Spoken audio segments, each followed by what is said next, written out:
Hello नमस्कार साथियों, आप सबका स्वागत है स्किल एकेडमी में। मैं राकेश। आप लोग कैसे होंगे? हमें लगता है मस्त होंगे, ज़बरदस्त होंगे, अपनी पढ़ाई में लगे हुए होंगे। ठीक है, बेहतरीन तैयारी मैथमेटिक्स के लिए मेरा जो है एलसीएम एंड एचसीएफ चैप्टर चल रहा है। ठीक है, उसी के आगे हम लेते हैं, जो कि मैंने इसकी पहली वाली वीडियो में एलसीएम के बारे में मैंने चर्चा किया था। एलसीएम क्या होता है, कैसे निकाला जाता है, उसकी विधि क्या है निकालने की, कौन कौन से तरीके हैं, हमने उसको देखा था और एक दो क्वेश्चन लिए थे। आज हम जानेंगे आपका कि जो एचसीएफ है वो क्या होता है। एचसीएफ हमारा क्या होता है, चलिए आइए देखते हैं। लिखा है, दो या दो से अधिक संख्याओं का मस वह महत्तम संख्या है जिससे दी गई सभी संख्याएं पूर्णतः विभाजित हो जाएं। ठीक है, फिर से समझिए। दो या दो से अधिक संख्याओं का मस वह महत्तम संख्या है जिससे दी गई सभी संख्याएं पूर्णतः विभाजित हो जाएं। ठीक है, चलिए अब एग्जाम्पल के माध्यम से समझते हैं। अच्छा समझिएगा, एचसीएफ। ठीक है, पहले इसके नाम देखिए। जैसे मैंने एलसीएम में आपको मैंने नाम बताया था, उसी प्रकार से चलिए इसके कुछ नाम देखते हैं। तो इसका पहले बात आप फुल फॉर्म याद रखिए कि एचसीएफ का फुल फॉर्म क्या होता है। इसका होता है highest common factor. Highest common क्या होता है, फैक्टर। ठीक है, और इसको क्या बोलते हैं?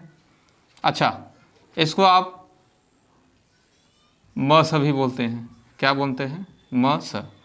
इसे मस प भी बोलते हैं। क्या बोलते हैं? मस प। मस का मतलब महत्तम समापवर्त, महत्तम समापवर्तक। और यहाँ मस प वही महत्तम समापवर्तक, महत्तम समापवर्तक, यहाँ महत्तम समापवर्तक।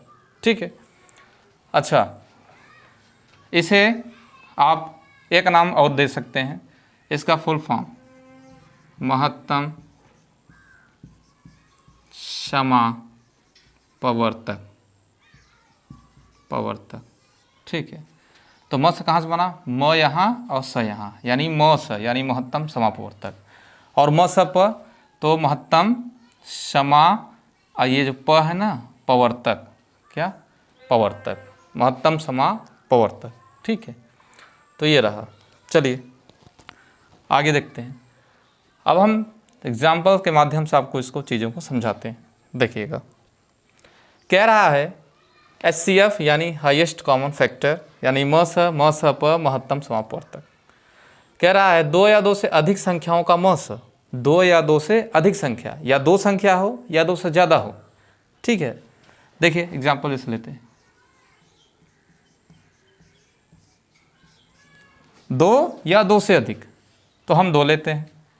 जैसे ले लिए 10 और 20। क्या ले लिए? 10 और 20।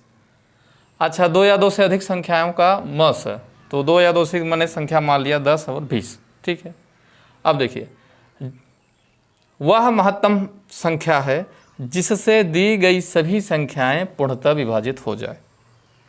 ऐसी हमें दोनों का मैक्सिमम नंबर लेना पड़ेगा कि जो दोनों ये संख्याएं दी गई हैं उस नंबर से दोनों कट जाएं। क्या हो जाए? कट जाए। ठीक है, तो देखिए ऐसी कौन सी संख्या हो सकती है जो 10 और 20 को काटे और वो महत्तम हो? क्या हो? महत्तम हो। तो देखिए 10 का आप फैक्टर निकालिए तो हो जाएगा 2, 2 से कटेगा और किससे कटेगा? एक तो होता ही है, 2 हो गया और क्या होगा आपका, या इसका फैक्टर करिए, 2 पंचे 10, 10 का फैक्टर 2 इंटू 5 हो गया। ठीक है, अच्छा 20 का निकालेंगे तब क्या होगा? तो 20 का निकालेंगे 2 दूनी 4 और 4 पंचे 20, 4 पंचे क्या हो गया? 20। अब देखिए 2 इंटू 5, 2 इंटू 2 इंटू 5। ठीक है, अब कह रहा है कि मस वह महत्तम संख्या है जिससे दी गई सभी संख्याएं पूर्णतः विभाजित हो जाए। ठीक है, तो दोनों में आपका जो कॉमन मिले, जो दोनों में क्या होगा? कॉमन होगा, निकल आ गया आपके सामने। तो यहाँ पे देखिए 2 कॉमन है। क्या कॉमन है? 2, तो 2 लिख लेंगे। यहाँ देखिए लिख देते हैं HCF, जो कॉमन होगा। तो 2 कॉमन है तो 2 ले लिए, इनटू और कुछ कॉमन है तो ये 5 कॉमन है, तो 5 को उठाइए यहाँ रखिए, तो करेंगे तो कितना आ जाएगा 10। कितना आ गया 10। तो 10 और 20 का हमारा मस है यानी HCF कितना आ गया 10। ठीक है, तो ये यही आपकी महत्तम संख्या है जो 10 को भी काट देगी और 20 को भी काट देगी। तो हमारा मस है 10 और 20 का कितना आ गया 10। चलिए इसकी हम विधि जानते हैं, मेथड। ठीक है, किस किस मेथड से निकाल सकते हैं। तो इसकी 2 विधि है। HCF की कितनी विधि हैं 2। एक है आपका वही गुणनखंड विधि, गुणनखंड विधि, और दूसरी है आपका भाग विधि। क्या है? भाग विधि। ये रहा। ठीक है, एक कॉमन विधि भी है वो भी हम बताएंगे, गुणनखंड विधि और भाग विधि। एक क्वेश्चन से हम दोनों को बताते हैं कि दोनों कैसे आपका निकलेगा। एक क्वेश्चन से हम दोनों को आपको बताते हैं। ठीक है, HCF, गुणनखंड विधि और भाग विधि। जैसे मैं कहूँ 12, 18 तथा 24 का मस क्या होगा, 24 का मस क्या होगा, क्या होगा, ये क्वेश्चन आपके सामने। ठीक है, तो गुणनखंड विधि और भाग विधि 2 विधि है, मैं दोनों विधि से बताता हूँ। तो पहले गुणनखंड मेथड। गुणनखंड मेथड कहता है कि सभी का फैक्टर निकालिए, 12, 18, 24 का अभाज्य गुणनखंड। क्या? अभाज्य गुणनखंड, जो कि मैं पहले पिछली वाली वीडियो में बता चुका हूँ। तो 12, 18 और 24 का अभाज्य गुणनखंड निकालिए, अभाज्य गुणनखंड।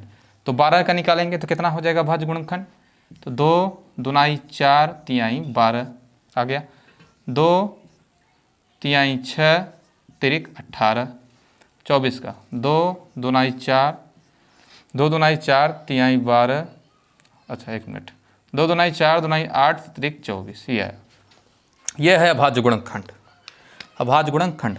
तो अब मस क्या निकलेगा, जो कॉमन होगा। क्या होगा? कॉमन, वही हमारा क्या होगा मस, वही क्या होगा मस। कॉमन देखिए, तो पहले देखिए ये 2 कॉमन हुआ आपका, तो 2 इंटू, और देखिए 2 कॉमन हो रहा है क्या, यहाँ तो है, यहाँ भी है, लेकिन ये बीच वाले में नहीं है। तो कॉमन कैसे निकलेगा, जो इतनी संख्याओं का मस निकालना है, 2 संख्याएं 3 संख्याएं 4 जितनी संख्या, तो सभी में जब तक सभी संख्याओं में कॉमन नहीं मिलेगा उसको आप नोट नहीं करेंगे। जैसे 2 मैंने सभी में कॉमन है, तीनों संख्याएं हैं तो 3 संख्याएं तीनों में कॉमन है तो लिखे। अब आगे देखिए, अब आगे देखेंगे आपका, तो यहाँ पे 2 है लेकिन यहाँ नहीं है तो नहीं लेंगे, 2 नहीं लेंगे। फिर देखिए 3 कॉमन लग रहा है, देखिए एक 3 इधर है और कहाँ है यहाँ, तो ये आपका क्या है कॉमन, तीनों मिल रहा है 3। अब कर दीजिए, तो 2 का गुणा 3 में तो कितना हो जाएगा 6, तो हमारा मस निकल के आएगा। अच्छा, ये है आपका गुणनखंड मेथड। क्या है? गुणनखंड मेथड। ठीक है, एक मेथड और है जो हिडन मेथड है, मैं बताऊंगा अभी। दूसरा है भाग विधि मेथड। भाग विधि मेथड में क्या होता है, जो सबसे पहले छोटी वाली संख्या होती है उसका भाग उससे जस्ट बड़ी वाली संख्या में लगाते हैं। जैसे 12 सबसे छोटी है तो 12 का भाग किसमें लगाएंगे 18 में। सबसे छोटी संख्या का भाग किसमें लगाएंगे, जस्ट जो उससे बड़ी संख्या है। तो 18 बड़ी है तो 18 में भाग। ठीक है, भाग लगाइए, कितनी बार, एक बार। 12 घटाएंगे तो बचा 6, शेष इसमें नहीं बचना चाहिए। याद रखिए, भाग विधि कहती है शेष नहीं बचना चाहिए। जो संख्या पूरा पूरा काटेगी वही हमारा HCF होती है, यानी मस होती है। तो 12 का जब भाग लगाएं तो बच गया शेष, और जब शेष बच गया तो शेष नहीं बचने के लिए क्या करेंगे, फिर से भाग लगाएंगे, 6 को ही भाग दे देंगे, और ये जिससे भाग दिए थे आप जो है भाजक से, वही भाजक अब यहाँ आ जाएगा। तो ऐसे करके, ठीक है, ये प्रक्रिया बार बार चलेगी जब तक पूरा पूरा कटे ना। अब देखिए 6 दूनी 12 काट दी पूरा पूरा। कौन सी संख्या काटी है, कौन सी संख्या काटी है, 6 काटी है, 6 काटी है। तो अब इच्छा का भाग अब किस में लगाएंगे, जो हमारा एक और आगे वाली संख्या है, कितना है 24 है, तो 24 को लगाएंगे। अब काटिए 6 चौक 24, तो ये पूरा पूरा काट दी। ठीक है, तो हमारा मस निकल कितना आ गया, मस आ गया आपका 6। तो ये हमारा क्या रहा आंसर। एक मेथड और, एक मेथड देखिए और है, स्टार बना के लिखिएगा, 12, 18 और 24। ठीक है। इसका क्या करिए, अलग अलग आप ऐसे करके फैक्टर निकालिए, अलग अलग फैक्टर निकालिए। 2 से काटेंगे तो 6, 2 से काटेंगे 3, यहाँ 3 से काट देंगे तो 1, 2 से काटेंगे 9, 9 फिर 3 से काटेंगे 3, और यहाँ पे 3 से काट देंगे तो 1। इसको काटिए 2 से 12, फिर 2 से काटेंगे तो 6, फिर 2 से काटेंगे 3, और फिर 3 से काट देंगे 1। अब जो कॉमन मिलेगा उसी का आपस में मल्टीप्लाई कर देना है। देखिए 1 2 यहाँ, यहाँ और यहाँ दिख रहा है, तो हो जाएगा मस बराबर हो गया 2, और कुछ यह 2 है लेकिन यहाँ नहीं है और यहाँ है, तीनों मिलेगा। देखिए 3 यहाँ है और यहाँ है, तो 3 मिल गया इंटू 3, तो 3 दूनी कितना हो गया 6। ये रह गया, ये तीसरा मेथड। कौन सा? नंबर तीसरा। ठीक है, यहाँ मैंने पहला, ये दूसरा, ये तीसरा मेथड है, जाने रहिए। ठीक है, इम्पोर्टेंट है। एक और मेथड होता है, एक मेथड मैं और बताता हूँ, एक साथ वाला 12, 18 और 24, एक साथ मेथड कैसे निकलेगी। अब यहाँ पे ऐसी छोटी छोटी संख्या लेनी है, स्टार्टिंग करनी है, सब छोटी छोटी संख्या जो तीनों को काटे, जो किसको काटे, तीनों को काटे। तो देखिए स्टार्टिंग छोटे से करते हैं, यानी 2 से स्टार्ट करते हैं। तो 2 अगर हम लेंगे तो ये तीनों को काटेगी, तो 6 बार में गया, ये 9 बार में गया और ये 12 बार में। फिर ऐसी संख्या लीजिए जो तीनों को काटे। अगर 2 लेंगे तो ये कट जाएगा, ये कट जाएगा, लेकिन ये नहीं कटेगा। तो क्या करेंगे, 3 लेंगे, तो 3 से सभी कटेगा, तो 3 काटिए, 3 दूना 6, 3 त्रिका 9 और 3 चौक 12, ये हो गया। अब देखिए क्या और कोई संख्या है जिससे लेने पर तीनों कटे? तीनों में कोई कुछ है कॉमन? तो कुछ नहीं है। 2 से काटेंगे ये कटेगा, ये कटेगा, ये नहीं कटेगा। 3 से काटेंगे ये कटेगा, लेकिन दोनों नहीं कटेगा। और आगे जा ही नहीं सकते। 4 से काटेंगे तो ये कटेगा, न तो ये न तो ये, तो अब आगे जा ही नहीं सकते। तो यही दोनों हुआ, इन्हीं दोनों का क्या करेंगे, आपस में मल्टीप्लाई। क्या करेंगे, मल्टीप्लाई। 2 × 3 = कितना आ गया, 6। तो मैंने आपके सामने 4 मेथड रखा। पहला गुणनखंड और भाग विधि। मेनली जो इसके विधि हैं 2 ही हैं, याद रखिए, गुणनखंड और भाग। 2 मेथड जो छिपे मेथड वाले हैं वो मैंने बताया आपको। तीसरा मेथड ये रहा और चौथा मेथड ये रहा। कोई पूछे कि मत से निकालने कितनी विधि, तो उसको 2 ही बताइएगा। 2 ही विधि है, एक गुणनखंड और एक भाग। ठीक, तीसरा मैंने बताया जो एक्स्ट्रा में है, नॉलेज के लिए आपके लिए रखे रहिए, और ये चौथा वाला बताया। तो HCF आपका मैंने 4 प्रकार से आपका बताया।